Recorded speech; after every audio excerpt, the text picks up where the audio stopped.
আজকে আমাদের আলোচনার বিষয় হলো রবীন্দ্রনাথ ঠাকুরের লেখা আফ্রিকা কবিতা। মাধ্যমিকের সিলেবাসের কিন্তু একটা খুব গুরুত্বপূর্ণ অংশ এই কবিতা, এবং বলতে পারো প্রায় প্রতি বছরই এই কবিতা থেকে নয় 3 নম্বরের বা 5 নম্বরের একটা প্রশ্ন আসেই আসে। এবং তোমাদের প্রথম পর্যায়ক্রমিক পরীক্ষায় কিন্তু আফ্রিকা কবিতা থেকে একটা প্রশ্ন আসবেই আসবে, এবং তার জন্য তোমাদের কিন্তু প্রিপেয়ার্ড থাকতে হবে এবং এই কবিতাটাকে কিন্তু খুব ভালোভাবে বুঝতে হবে, কারণ এতে কিন্তু প্রচুর গুরুত্বপূর্ণ লাইন রয়েছে যেগুলো ভালোভাবে না বুঝলে কিন্তু তার উত্তর করা একদমই অসম্ভব। তাহলে কবিতা চালু করার আগে আমরা প্রথমে জেনে নিই আফ্রিকা কবিতার উৎস বা মূল কাব্যগ্রন্থ। তাহলে আফ্রিকা কবিতাটা কিন্তু 1937 সালের 8ই ফেব্রুয়ারি প্রথম প্রবাসী পত্রিকায় প্রকাশিত হয়, এবং পরবর্তীকালে এটি পত্রপুট কাব্যগ্রন্থে এবং সঞ্চয়িতা কাব্য সংকলনের অন্তর্ভুক্ত হয়। তবে পরীক্ষায় পত্রপুট কাব্যগ্রন্থ লেখাটাই বাঞ্ছনীয়। এরপর আমাদের একটু জেনে নিতে হবে যে আফ্রিকা কবিতার লেখাটার প্রেক্ষাপট কী ছিল বা ব্যাকগ্রাউন্ডটা কী ছিল। কারণ কবিগুরু রবীন্দ্রনাথ কিন্তু এই কবিতাটি এমনি এমনি হঠাৎ করে মনে হয়েছে বলে কিন্তু লিখে দেননি, এর পেছনে কিন্তু খুব বড় একটা কারণ ছিল। আগেকার দিনে বা তোমরা ভাবতে পারো যে এখনও আমাদের একটা প্রবণতা আছে যে আমরা আফ্রিকাকে একটু পিছিয়ে পড়া, আফ্রিকার যে মানুষজন তাদেরকে আমরা একটু পিছিয়ে পড়া জনগোষ্ঠী হিসেবে দেখে থাকি, এবং এই কারণেই আগেকার দিনে যারা শ্বেতাঙ্গ ইউরোপীয় ছিল তারাও কিন্তু আফ্রিকাকে উপেক্ষা করেছিল। কিন্তু পরে যখন তারা জানতে পারলো যে আফ্রিকা কিন্তু সম্পদে পরিপূর্ণ, তখন কিন্তু তারা আফ্রিকার সেই সম্পদকে লুণ্ঠন করতে আফ্রিকায় পৌঁছে গেল, এবং এর শুরু হলো ইটালির মুসোলিনি যখন অ্যাবিসিনিয়া আক্রমণ করলো 1935 খ্রিস্টাব্দে। তারা কিন্তু আফ্রিকার কৃষ্ণবর্ণ মানুষদের ওপরে অকথ্য অত্যাচার করা চালু করলো, তাদেরকে রূপান্তরিত করলো ক্রীতদাসে এবং কেড়ে নিল তাদের সমস্ত অধিকার।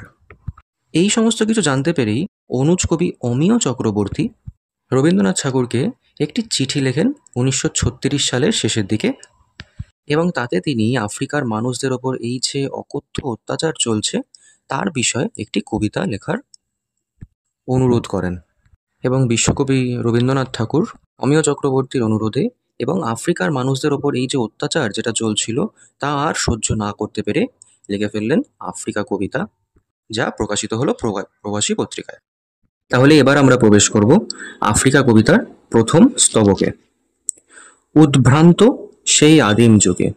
উদ্ভ্রান্ত মানে দিকবিদিক শূন্য বা দিশেহারা সেই প্রাচীন কালে বোঝাতে চেয়েছে, যেই সময় পৃথিবী জাস্ট সবে সবে সৃষ্টি হয়েছিল সেই সময়ের কথা বলা হচ্ছে।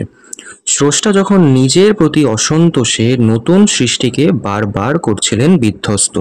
তাহলে তখন স্রষ্টা বা সৃষ্টিকর্তা বা এখানে তুমি ঈশ্বর ভাবতে পারো, সে পৃথিবীকে সৃষ্টি করেছিল, এবং সে যে সৃষ্টিটা করেছিল সে তার প্রতি কিন্তু অসন্তুষ্ট ছিল বা সে খুশি ছিল না, যে সে চাইছিল যে আরও উন্নত হোক, আরও ভালো হোক, এবং এই আরও ভালো করার জন্য সে কিন্তু একটা ভাঙা করার খেলা খেলছিল, এবং সে পৃথিবীকে কিন্তু বারবার বিধ্বস্ত করছিল এবং আবার নতুনভাবে তাকে তৈরি করার চেষ্টা করছিল, এটাই বলা হয়েছে।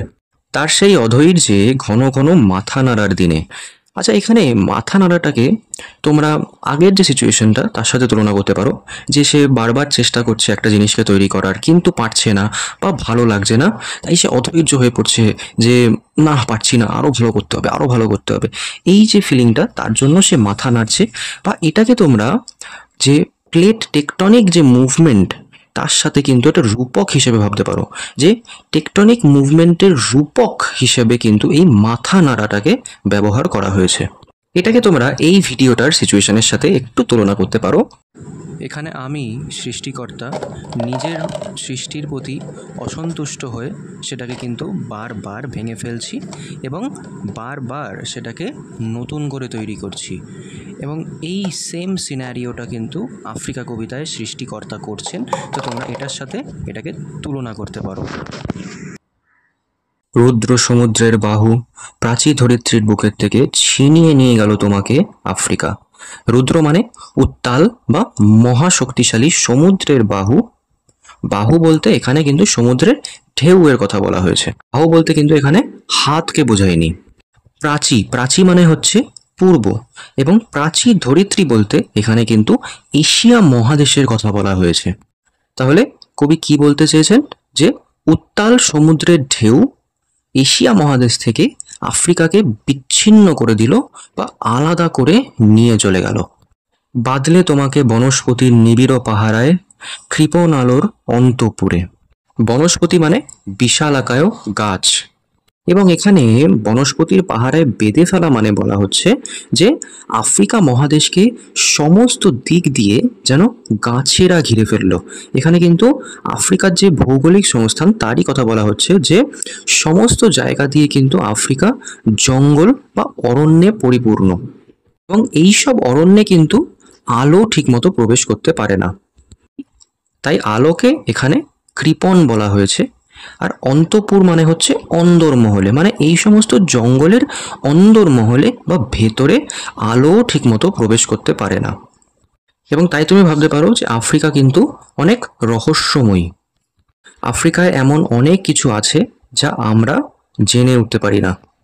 আমরা প্রবেশ করব আফ্রিকা কবিতার দ্বিতীয় স্তবকে। দ্বিতীয় স্তবকটা কিন্তু তুলনামূলকভাবে একটু কঠিন, তাই এটাকে কিন্তু খুব মন দিয়ে বুঝতে হবে। সেখানে নিভৃত অবকাশে তুমি সংগ্রহ করছিলে দুর্গমের রহস্য। আচ্ছা, এখানে তুমি বলতে কিন্তু আফ্রিকাকে বোঝানো হয়েছে, এবং নিভৃত মানে কি? নিভৃত মানে হচ্ছে নির্জন, বা ভাবতে পারো নিরালা বা একাকী, ঠিক আছে? আর অবকাশ মানে হচ্ছে ফাঁকা সময়। তাহলে এটা কি বোঝাতে চাইছে? যে আফ্রিকা কিন্তু তখন সবার চোখের আড়ালে ছিল। আমরা আগের স্তবকেই পড়লাম যে আফ্রিকাকে কিন্তু উত্তাল সমুদ্রের ঢেউ সবার থেকে আলাদা করে দিয়েছিল, এবং তাই জন্য কিন্তু আফ্রিকা সবার চোখের আড়ালে চলে গেছিল। আফ্রিকাকে কেউ কিন্তু নজর দিয়ে দেখছিল না, সে কিন্তু উপেক্ষার আবিল দৃষ্টিতে ছিল, প্রকৃতির একান্ত কোলে ছিল। এখানে আফ্রিকা কিন্তু ধীরে ধীরে পৃথিবীর বিভিন্ন রহস্য বুঝতে শিখছিল, যা অন্য কারোর জানা ছিল না, এবং এই জন্য কিন্তু আফ্রিকা প্রচণ্ড খুবইভাবে রহস্যময়ী। আফ্রিকা নানা সংকেত বুঝতে শিখছিল। এই যে বলছে জলস্থল আকাশের দুর্বোধ সংকেত, তাহলে এটা কি বোঝাতে চাইছে? জলস্থল আকাশের দুর্বোধ সংকেত মানে যে ধরো নদীর স্রোতের ভাষা, আকাশের বজ্রপাত, সমুদ্রের ঢেউয়ের গতি, বিভিন্ন পশু পাখিদের আচরণ, এই সমস্ত যে সংকেত যেগুলো সাধারণ মানুষের সাধারণ বুদ্ধিতে বুঝতে পারে না, সেগুলো কিন্তু আফ্রিকা বা আফ্রিকার মানুষজন তোমরা ভাবতে পারো যে বোঝা শিখছিল, কারণ তারা প্রকৃতির সাথে একাত্ম। এগুলো সব ছিল এক রহস্যময় সংকেত, যা শুধু প্রকৃতির আপনজনেরা বোঝে। প্রকৃতির দৃষ্টি অতীত জাদু মন্ত্র জাগাচ্ছিল তোমার চেতনাতীত মনে। আবার এখানে কিন্তু তোমার বলতে আফ্রিকার কথা বলা হয়েছে, এবং চেতনাতীত মানে কি? চেতনার অতীত বা চেতনার বাইরে যেটা। প্রকৃতির এক গভীর অলৌকিক শক্তি আফ্রিকার মধ্যে কিন্তু কাজ করছিল, যা আফ্রিকা নিজেও বুঝতে পারছিল না। এবার এটা হচ্ছে একটা রহস্যময়ী শক্তি, ঠিক আছে, যা বিজ্ঞান ব্যাখ্যা করতে পারে না, কিন্তু প্রকৃতি তাকে নিজে চালিত করে। এই জন্য বলা হয়েছে যে দৃষ্টি অতীত জাদু মন্ত্র, মানে কি? আমাদের দৃষ্টির বাইরে যেটা, আমরা যেটা সাধারণ দৃষ্টিতে আমরা বুঝতে পারি না বা বিজ্ঞানে ব্যাখ্যা করতে পারি না, এটাই হচ্ছে দৃষ্টি অতীত জাদু মন্ত্র। বিদ্রূপ করছিলে ভীষণকে বিরূপের ছদ্মবেশে। আফ্রিকা কিন্তু কখনো প্রকৃতির যে বিভিন্ন পরীক্ষা তার সামনে কিন্তু কখনো হার মেনে নেয়নি, ঠিক আছে? সে ভীষণ ভীষণ মানে কি? ভয়ঙ্করকে বিদ্রূপ করেছিল, মানে ঠাট্টা করেছিল বিরূপের ছদ্মবেশে। বিরূপের ছদ্মবেশে মানে কুরূপের ছদ্মবেশে। বিরূপ মানে কুরূপ, মানে সে নিজেকে আরোভাবে ভয়ঙ্কর, সে নিজেকে মানে কুরূপে সাজিয়ে নিয়েছিল, যাতে সে বিদ্রূপ করতে পারে ভয়ঙ্করকে। সে কিন্তু ভয় পেয়ে যায়নি। শঙ্কাকে চাচ্ছিলে হার মানাতে আপনাকে উগ্র করে। আপনাকে উগ্র উগ্র করে মানে এখানে আপন বোঝাতে চেয়েছে, আপনাকে নয়, এটা কিন্তু আপনাকে লেখা নেই, আপনাকে, ঠিক আছে? আফ্রিকা কিন্তু ভয়কে হারানোর জন্য নিজেকে আরও শক্তিশালী করে তুলছিল, যেন আফ্রিকা নিজেই আরও ভয়ঙ্কর রূপ ধারণ করছিল, যাতে সে ভয়কে পরাজিত করতে পারে। মানে বুঝেছো, যেমন ইটকা জবাব পাথর সে আমরা বলি, তো ওরকম সিনারিও এখানে চলছে, যে সে ভয়কে হারানোর জন্য নিজেকে আরও ভয়ঙ্কর করে তুলে তুলছিল। বিভীষিকার প্রচণ্ড মহিমায় তাণ্ডবের দুন্দুভিনী নাদে, এই শব্দটা কিন্তু একটু কঠিন। দুন্দুভিনী নাদ মানে দুন্দুভি যুক্ত নিনাদ। দুন্দুভি নিনাদ মানে হচ্ছে যুদ্ধের রণবাদ্য বা রণবাদ্যই বলতে পারো। তাহলে সংক্ষেপে বললে কি দাঁড়াবে, যে আফ্রিকা একসময় নিভৃতে প্রকৃতির গোপন পাঠশালায় বড় হচ্ছিল। ধীরে ধীরে সে প্রকৃতির ভাষা বুঝতে শিখল, রহস্য জানল, এমনকি প্রকৃতির এক গোপন শক্তি তার মধ্যে জেগে উঠল। কিন্তু যখন তাকে ভয় দেখানোর চেষ্টা করা হলো, তখন সে নিজেই এক অপ্রতিরোধ্য শক্তিতে রূপান্তরিত হলো, যাতে কেউ তাকে দমিয়ে রাখতে না পারে। এখানে তৃতীয় স্তবকে প্রবেশ করার আগে একটা জিনিস তোমাকে একটু ক্লিয়ার করে দিই, যে এখানে কিন্তু বলেছে বিরূপের ছদ্মবেশে। তার মানে কি, যে আফ্রিকা কিন্তু অ্যাকচুয়ালি সুন্দর, তার কিন্তু নিজস্ব সৌন্দর্য আছে, তার খুব সম্পদ আছে, কিন্তু সে নিজেকে এই বিরূপের ছদ্মবেশে সাজিয়ে তুলেছিল, যাতে তাকে কেউ ভয় দেখাতে না পারে, কিন্তু অ্যাকচুয়ালি সে কিন্তু খুব সুন্দর, এইটা বুঝতে হবে। এবং তারপরে আমরা প্রবেশ করব তৃতীয় স্তবকে। হায় ছায়াবৃতা, কালো ঘোমটার নিচে অপরিচিত ছিল তোমার মানবরূপ উপেক্ষার আবিল দৃষ্টিতে। আফ্রিকা তখন এক রহস্যময় ভূখণ্ড ছিল, যা বাকি বিশ্বের কাছে অজানা ও অবহেলিত ছিল। তাই তাকে বলা হয়েছে কি, ছায়াবৃতা বা ছায়া দ্বারা আবৃতা। আবৃতা কেন বলা হয়েছে, যেহেতু আফ্রিকাকে এক নারীর সঙ্গে তুলনা করা হয়েছে। এবং কেন ছায়া দ্বারা আবৃতা বলা হয়েছে, যেহেতু আফ্রিকায় তখনও পর্যন্ত সভ্যতা বা প্রযুক্তির আলো তখনও পৌঁছায়নি, তাই সে ছায়াবৃতা। কালো ঘোমটা বলতে বোঝানো হয়েছে তার অন্ধকার রং বা গোপন অবস্থাকে। মানুষ আফ্রিকাকে সেই সময় সেভাবে চিনত না বা মূল্য দিত না, আফ্রিকাকে সবাই উপেক্ষা করে চলত। এলো ওরা লোহার হাতকড়ি নিয়ে, নখ যাদের তীক্ষ্ণ তোমার নেকড়ের চেয়ে। এরপর ঔপনিবেশবাদীরা বা ইউরোপীয় শাসকরা, এখানে আমরা আগেই শুনেছি যে ইতালির মুসোলিনি আফ্রিকাকে আক্রমণ করেছিল, এথিওপিয়া বা অ্যাবিসিনিয়াকে অ্যাকচুয়ালি আক্রমণ করেছিল। তারা আফ্রিকায় কেন গেছিল, আফ্রিকার মানুষদেরকে কৃতদাস বানানোর জন্য। তারা লোহার হাতকড়ি নিয়ে এসেছিল, যার মাধ্যমে আফ্রিকার মানুষদের বন্দি করেছিল। কবি এখানে তাদের নিষ্ঠুরতাকে আফ্রিকার নেকড়েদের চেয়েও হিংস্র বলে বর্ণনা করেছেন। মানে ইউরোপীয় শাসকদের যে হিংস্রতা, বর্বরতা, তার সাথে কিন্তু উনি আফ্রিকার নেকড়েদের তুলনা করেছেন এবং বলেছেন তাদের হিংস্রতা আফ্রিকার নেকড়েদের চেয়েও বেশি। তাই বলা হয়েছে নখ যাদের তীক্ষ্ণ তোমার নেকড়ের চেয়ে, তোমার মানে আফ্রিকার যে নেকড়ে তাদের চেয়ে। এলো মানুষ ধরার দল, গর্বে যারা অন্ধ তোমার সূর্যহারা অরণ্যের চেয়ে। ইউরোপীয়রা নিজেদের সভ্য মনে করত, কিন্তু বাস্তবে তারা আফ্রিকাকে লুটপাট ও দাস ব্যবহারের জন্য ধ্বংস করেছিল। তারা আফ্রিকাকে অ্যাকচুয়ালি পরিণত করেছিল কৃতদাস যোগানের এক উর্বর ক্ষেত্রে। কবি বলছেন তারা এতটাই গর্বিত ছিল যে সত্য ও ন্যায়বোধ তাদের কাছে অন্ধকারাচ্ছন্ন হয়ে পড়েছিল। মানে তারা এতটাই গর্বিত ছিল যে মানে তারা গর্ভে অন্ধ হয়ে গেছিল। তাই বলা হয়েছে যে গর্ভে যারা অন্ধ তোমার সূর্য আর অরণ্য। আমরা প্রথম স্তবকেই পড়েছি যে আফ্রিকার যে জঙ্গলের ভেতরে আলো প্রবেশ করতো না। এবার আলো যেখানে প্রবেশ করে না সেখানে মানুষ কিছু দেখতে পায় না। এবার ইউরোপীয় যারা এসছিল তারা তার থেকেও বেশি অন্ধ, মানে এরকমভাবে একটা তুলনা করা হয়েছে এটা। সত্যের বর্বর লোভ নগ্ন করল আপন নির্লজ্জ অমানুষতা। সভ্যতার নাম করে তারা বর্বর কাজ করছিল। তাদের লোভ এতটাই বেশি ছিল যে তারা নিজের নিষ্ঠুরতাকেও ঢাকতে চায়নি, বরং নির্লজ্জভাবে অন্যদের ওপর অত্যাচার করেছিল। তোমার ভাষাহীন ক্রন্দনে বাষ্পাকুল অরণ্যপথে পঙ্কিল হলো ধূলি তোমার রক্তে অশ্রুতে মিশে। পঙ্কিল হলো মানে কি, কাদা কাদা হয়ে গেল।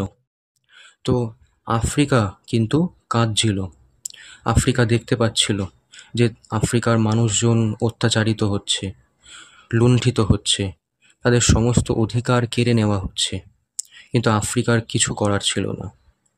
তার কান্না ছিল ভাষাহীন। আফ্রিকার মানুষদের কষ্ট এতই বেশি ছিল যে তা ভাষায় প্রকাশ করা সম্ভব নয়। তাদের কান্না যেন বাতাসে ছড়িয়ে পড়েছিল। তাদের চোখের জল আর রক্ত একসঙ্গে মিশে আফ্রিকার মাটি যেন কাদা কাদা হয়ে গেছিল। দস্যু পায়ের কাটা মারা জুতোর তলায় বীভৎস কাদার পিণ্ড চিরচিহ্ন দিয়ে গেল তোমার অপমানিত ইতিহাসে। দাস ব্যবসায়ীরা এবং ঔপনিবেশিকরা আফ্রিকার ভূমিকে পায়ে তুলেছিল বা আফ্রিকার মানুষকে পদানত করেছিল। তাদের ভারী জুতোর তলায় যেখানে কাঁটা লাগানো থাকতো, সেখানে আফ্রিকার রক্ত আর কাদা মিশে গিয়েছিল। এই অত্যাচার ও শোষণের চিহ্ন ইতিহাসে চিরদিনের জন্য থেকে গেছে। সংক্ষেপে এই অংশে রবীন্দ্রনাথ দেখিয়েছেন কিভাবে আফ্রিকাকে দাস ব্যবসা ও ঔপনিবেশিক শাসনের মাধ্যমে অত্যাচার করা হয়েছিল। একসময় রহস্যময় ও শান্ত আফ্রিকাকে পাশ্চাত্যের মানুষরা এসে বন্দী করল, লুটপাট করল আর তার মানুষদের দাস বানিয়ে নিল। আফ্রিকা কাঁদছিল, কিন্তু তার সেই কান্না ছিল ভাষাহীন। তোমরা শঙ্খ ঘোষের আয় আরও বেঁধে বেঁধে থাকিতে নিশ্চয়ই পড়েছ, যেখানে শঙ্খ ঘোষ বলেছেন যে আমাদের ইতিহাস নেই, বা এমনই ইতিহাস যে আমাদের চোখ মুখ ঢাকা।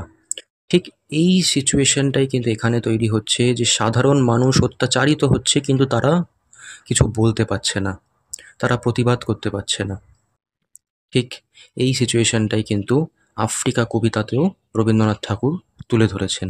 সমুদ্র পাড়ে সেই মুহূর্তেই তাদের পাড়ায় পাড়ায় মন্দিরে বাজছিল পূজার ঘণ্টা, সকালে সন্ধ্যায় দয়াময় দেবতার নামে।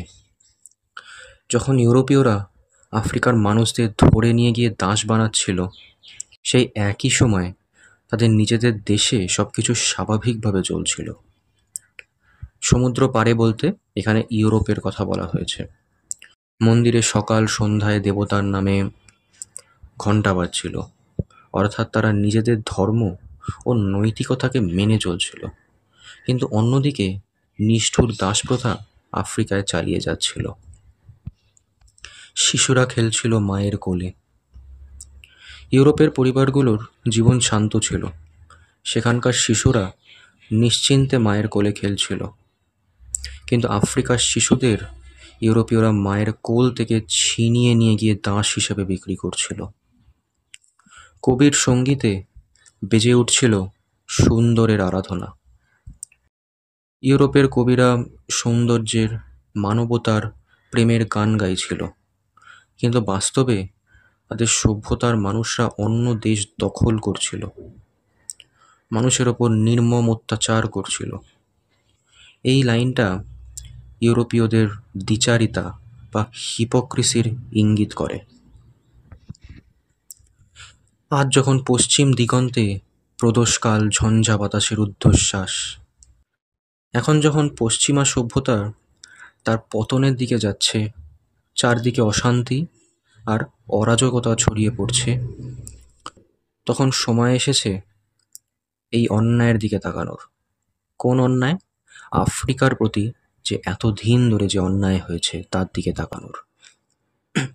এখানে এই যে প্রদোষকাল ঝঞ্ঝা বাতাসের ঊর্ধ্বশ্বাস, এই সমস্ত অরাজকতা ছড়িয়ে পড়া, এর মানে হচ্ছে এখানে কিন্তু দ্বিতীয় বিশ্বযুদ্ধের যে পরিস্থিতি তৈরি হয়েছিল, এটা তার কথা বলা হচ্ছে। যখন গুপ্ত গহ্বর থেকে পশুরা বেরিয়ে এলো, অশুভ ধ্বনিতে ঘোষণা করলো দিনের অন্তিম কাল। পাশ্চাত্যের লোভ, দাসপ্রথার অত্যাচার এবং যুদ্ধের ফলে সমাজ এক নৈতিক অবক্ষয় বা মোরাল ডিক্লাইনের শিকার হয়েছিল। এখানে পশু বলতে বোঝানো হয়েছে অশুভ শক্তিকে, যা সভ্যতার পতনের দিকে নিয়ে যাচ্ছে। দ্বিতীয় বিশ্বযুদ্ধ কেন হলো? কারণ সমস্ত যে সভ্য দেশ, সমস্ত যে শক্তিশালী দেশ, তারা নিজেকে সর্বশক্তিশালী করে তোলার প্রচেষ্টায় কিন্তু বেরিয়ে পড়েছিল, এবং এই জন্যেই ঘটল দ্বিতীয় বিশ্বযুদ্ধ। এসো যুগান্তের কবি, আসন্ন সন্ধ্যার শেষ রশ্মিপাতে দাঁড়াও ওই মানহারা মানবীর দ্বারে। মানহারা মানবী মানে এখানে আফ্রিকাকে বোঝানো হয়েছে। এখন সময় এসেছে পৃথিবীর সমস্ত চিন্তাশীল মানুষদের বা শুভবুদ্ধি সম্পন্ন মানুষদের আফ্রিকার কাছে গিয়ে তাদের প্রতি অন্যায়ের কথা স্বীকার করার।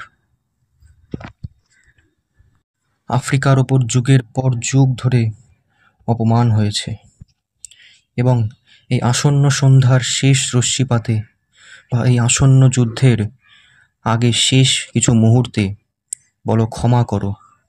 হিংস্র প্রলাপের মধ্যে সেই হোক তোমার সভ্যতার শেষ পুণ্যবাণী। কবি বলছেন পশ্চিমা সভ্যতার এত বছরের অন্যায়ের পর এখন অন্তত শেষবারের মতো ক্ষমা চাওয়া উচিত।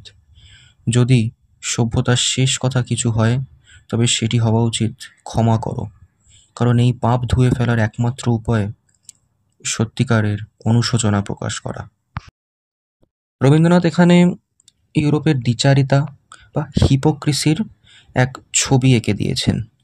যখন তারা অন্য দেশ দখল করছিল, মানুষকে দাস বানাচ্ছিল, তখনও তারা নিজেদের দেশে স্বাভাবিক জীবনযাপন করছিল, পূজা করছিল, কবিতা লিখছিল, কিন্তু আফ্রিকার ওপর করা অন্যায়ের জন্য তারা কোনো অনুশোচনা করেনি।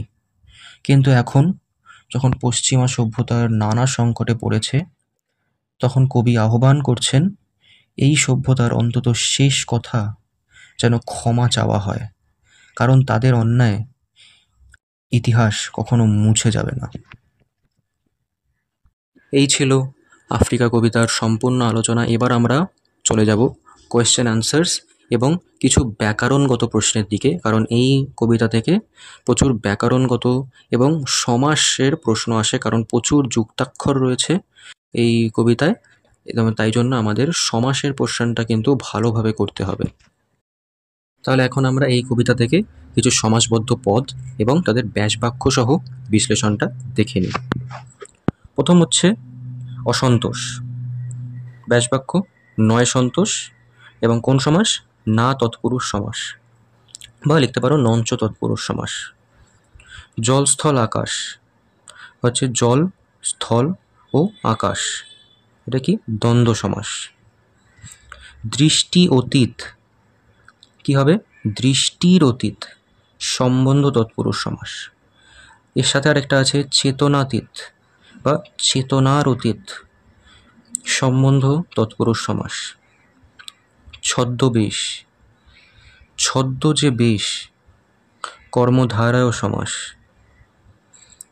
দুন্দুভি নিনাদ, দুন্দুভির নিনাদ, সম্বন্ধ তৎপুরুষ সমাস। ছায়াবৃতা, ছায়ার দ্বারা আবৃতা, করণ তৎপুরুষ সমাস। অপরিচিত বা নয় পরিচিত, না তৎপুরুষ সমাস। মানব রূপ বা মানবের ন্যায় রূপ, উপমিত কর্মধারয় সমাস।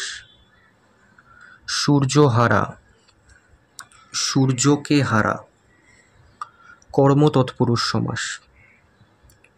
নির্লজ্জ, লজ্জা নাই যার, না বহুব্রীহি সমাস। অমানুষতা, নয় মানুষতা, না তৎপুরুষ সমাস। দস্যু পায়ের বা দস্যুর পায়ের, সম্বন্ধ তৎপুরুষ সমাস। কাঁটা মারা বা কাঁটাকে মারা, কর্ম তৎপুরুষ সমাস। চিরচিহ্ন, চিরকাল ব্যাপিয়া চিহ্ন, এটা হচ্ছে ব্যাপ্তি তৎপুরুষ সমাস।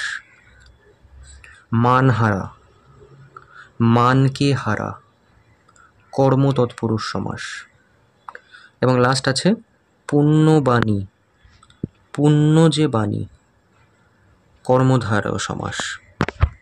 এবার আমরা কবিতার প্রতিটা লাইন ধরে ধরে কারক নির্ণয় করব, কারণ কারক প্র্যাকটিস করাটা খুব ইম্পর্ট্যান্ট।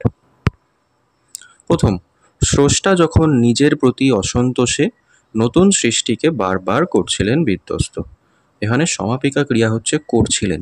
এবার কারক নির্ণয়ের প্রথম আমাদের স্টেপ হলো আমাদের সমাপিকা ক্রিয়া বার করার পরে সমাপিকা ক্রিয়ার সাথে রিলেশনে যে শব্দ রয়েছে তার আমাদের রিলেশনটা বুঝতে হয়।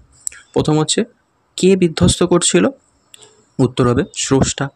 তার মানে কি, স্রষ্টা হচ্ছে কর্তৃকারক বা স্রষ্টা শব্দটাই হচ্ছে এখানে যে কাজটা করছিল এই বাক্যটিতে, এবং এটা হচ্ছে কর্তৃকারকের শূন্য বিভক্তি। তারপর হচ্ছে কিসের দ্বারা বা কি কারণে বিধ্বস্ত করছিলেন, এটা হচ্ছে অসন্তোষের কারণে। তার মানে অসন্তোষ হচ্ছে আমাদের করণকারক এ বিভক্তি। সৃষ্টিকে কি করছিলেন, সৃষ্টিকে বিধ্বস্ত করছিলেন, তার মানে বিধ্বস্ত হয়ে যাবে আমার কর্মকারকে শূন্য বিভক্তি। তারপরে রুদ্র সমুদ্রের বাহু প্রাচী ধরিত্রীর বুকের থেকে ছিনিয়ে নিয়ে গেল তোমাকে আফ্রিকা। এখানে দেখো সমুদ্রের যে শব্দটা রয়েছে তার কিন্তু যে সমাপিকা ক্রিয়া রয়েছে তার সাথে কোনো সম্পর্ক নেই, তাই এটা হচ্ছে সম্বন্ধ পদ। তোমরা নিশ্চয়ই অকারক সম্পর্ক পড়েছ। অকারক সম্পর্ক দু ধরনের হয়, একটা হচ্ছে সম্বন্ধ পদ আর একটা হচ্ছে সম্বোধন পদ। সম্বোধন পদ তখনই হয় যখন কাউকে নাম ধরে ডাকা হয় বা কাউকে, এই জন্য দেখো নামটা হচ্ছে সম্বোধন, কাউকে সম্বোধন করা হয়, কিন্তু এখানে তো সম্বোধন করা হয়নি, তাই এটা হচ্ছে সম্বন্ধ পদ। সমুদ্রের যে সম্বন্ধ পদে এর বিভক্তি। কোথা থেকে নিয়ে গেল, হচ্ছে বুকের থেকে, তাহলে বুকের থেকে হচ্ছে অপাদান কারক, থেকে অনুসর্গযুক্ত। অপাদান কারকে সাধারণত হইতে, থেকে, চে এই শব্দগুলো যুক্ত থাকে বা এর অনুসর্গগুলো যুক্ত থাকে। কাকে নিয়ে গেল, তোমাকে। তোমাকে কি হবে তাহলে, কর্মকারক এ কে বিভক্তি। এরপর হচ্ছে বাঁধলে তোমাকে বনস্পতির নিবিড় পাহারায় কৃপণ আলোর অন্তপুরে। এখানে বনস্পতির শব্দটির ক্রিয়াপদের সাথে কোনো সম্বন্ধ নেই, তাহলে আবার সেটা কি হয়ে যাবে, সম্বন্ধ পদে প্রবিভক্তি। আচ্ছা, কি দিয়ে বাঁধলো, পাহারায় বা পাহারা দিয়ে, এরকমভাবে ভাবতে পারো। তো পাহারায় হয়ে যাবে এখানে করণকারক, কারণ দ্বারা, দিয়া, কর্তৃক এরকম সম্পর্ক থাকলে সেটা হয়ে যায় করণকারক। এবং পরের প্রশ্নটা হচ্ছে কোথায় বাঁধলো, অন্তঃপুরে। যেহেতু স্থান বোঝাচ্ছে, স্থান বোঝালে এটা হয়ে যাবে অধিকরণ কারক। অধিকরণ কারক কখন হয়, স্থান, কাল, সময় এই সমস্ত কিছু বোঝালে অধিকরণ কারক হয়। এরপর হচ্ছে সেখানে নিভৃত অবকাশে তুমি সংগ্রহ করছিলে দুর্গমের রহস্য। তাহলে কোথায় সংগ্রহ করছিল, সেখানে, তাহলে সেখানে আবার হয়ে গেল অধিকরণ কারক, যেহেতু আমাদের স্থান বোঝাচ্ছে। কে সংগ্রহ করছিল, তুমি, বা তুমি মানে এখানে আফ্রিকা অ্যাকচুয়ালি, তো তুমিই হবে, মানে তুমি হয়ে যাবে এখানে কর্তৃকারক, কর্তৃকারকে শূন্য বিভক্তি। দুর্গমের হয়ে যাবে ক্রিয়াপদের সাথে কোনো সম্পর্ক নেই, দুর্গমের যে শব্দটা তার ক্রিয়াপদের সাথে কোনো সম্পর্ক নেই, তাহলে দুর্গমের কি হয়ে যাবে, সম্বন্ধ পদ। এবং কি সংগ্রহ করছিল, রহস্য, তাহলে রহস্য হচ্ছে আমার কর্মকারকে শূন্য বিভক্তি। এরপর হচ্ছে প্রকৃতির দৃষ্টি অতীত জাদু মন্ত্র জাগাচ্ছিল তোমার চেতনাতীত মনে। এখানে জাগাচ্ছিল হচ্ছে সমাপিকা ক্রিয়া, তার সাথে কী কী রিলেশন আছে, প্রকৃতির। আচ্ছা, প্রকৃতির কোনো রিলেশন নেই, তাহলে প্রকৃতির হয়ে গেল সম্বন্ধ পদে প্রবিভক্তি। কি জাগাচ্ছিল, মন্ত্র, তাহলে হয়ে গেল কি, কর্মকারকে শূন্য বিভক্তি। কোথায় জাগাচ্ছিল, মনে, স্থান বোঝাচ্ছে তাই অধিকরণ কারক। এরপর হচ্ছে বিদ্রুপ করছিল ভীষণকে বিরূপের ছদ্মবেশে। এখানে করছিলে হচ্ছে সমাপিকা ক্রিয়া, ভীষণকে কি করছিল, বিদ্রুপ, তাহলে হয়ে গেল কি, কর্মকারক। কাকে বিদ্রুপ করছিল, ভীষণকে, তাহলে কর্মকারকে কে বিভক্তি। কিসের দ্বারা বিদ্রুপ করছিল, ছদ্মবেশে, তাহলে হয়ে গেল ছদ্মবেশে কি হবে, করণকারকে এ বিভক্তি। আপনাকে উগ্র করে বিভীষিকার প্রচণ্ড মহিমায় তাণ্ডবের দুন্দুভি নিনাদে। এখানে সমাপিকা ক্রিয়া কিন্তু করে, নিনাদের ওপর ব্লু মার্কটা বাই মিস্টেক এসে গেছে। আপনাকে কি করে, উগ্র, তাহলে হবে কর্মকারকে শূন্য বিভক্তি। বিভীষিকার এই শব্দটার কিন্তু কোনো সম্বন্ধ নেই সমাপিকা ক্রিয়ার সাথে, তাহলে বিভীষিকার হয়ে যাবে সম্বন্ধ পদ। তারপর হচ্ছে তাণ্ডবের, এরও কিন্তু কোনো সম্বন্ধ নেই, তাহলে এটাও হচ্ছে সম্বন্ধ পদ। আচ্ছা, কিসের দ্বারা তাণ্ডব করে, দুন্দুভি নিনাদ, তাহলে দুন্দুভি নিনাদে এই যে শব্দটা এটা হবে করণকারক। এ বিভক্তি। চিনছিলে জলস্থল আকাশের দুর্বোধ সংকেত। আকাশের যে শব্দটা তার ক্রিয়াপদের সাথে কোনো সম্বন্ধ নেই, তাহলে এটা হবে সম্বন্ধপদ। কে চিনছিল?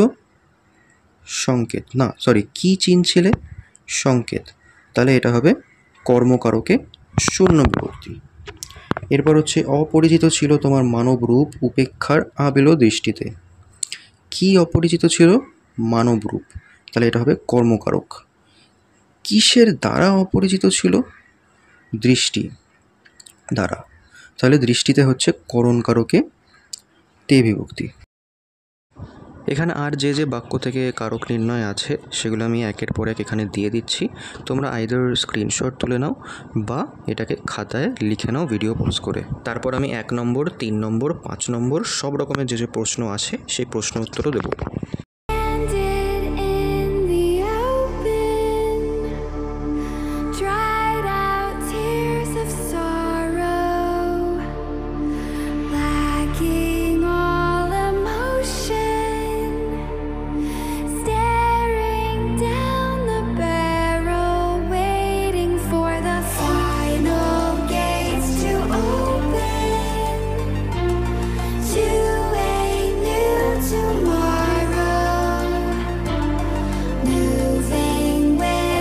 এগুলো কিছু বাক্য পরিবর্তন।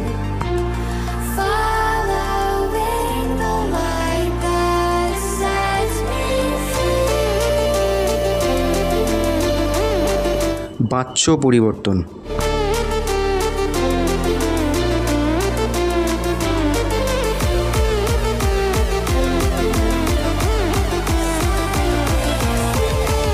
কিছু এমসিকিউ প্রশ্নোত্তর।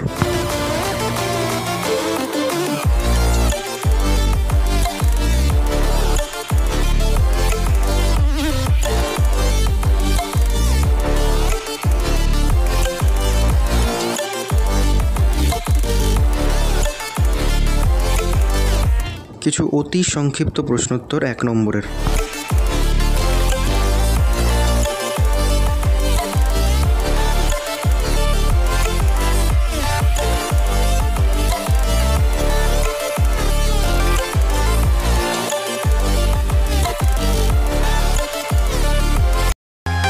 তিন নম্বরের সংক্ষিপ্ত ব্যাখ্যাধর্মী প্রশ্নোত্তর। Walking alone, the streets are empty. The only thing I can see is my own silhouette. I'm getting stronger, step by step. The clock is ticking, but there's no time for regrets. I've been flying from town to town, from London to Taiwan. I've been all around the globe trying. সবচেয়ে গুরুত্বপূর্ণ কিছু রচনাধর্মী 5 নম্বরের প্রশ্নোত্তর।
শেষের এই 3টে প্রশ্ন তোমরা নিজে চেষ্টা করো। যদি ভিডিওটার এক্সপ্লেনেশন ভালোভাবে দেখে থাকো তাহলে এই 3টের উত্তর তোমরা অবশ্যই করতে পারবে একা একাই।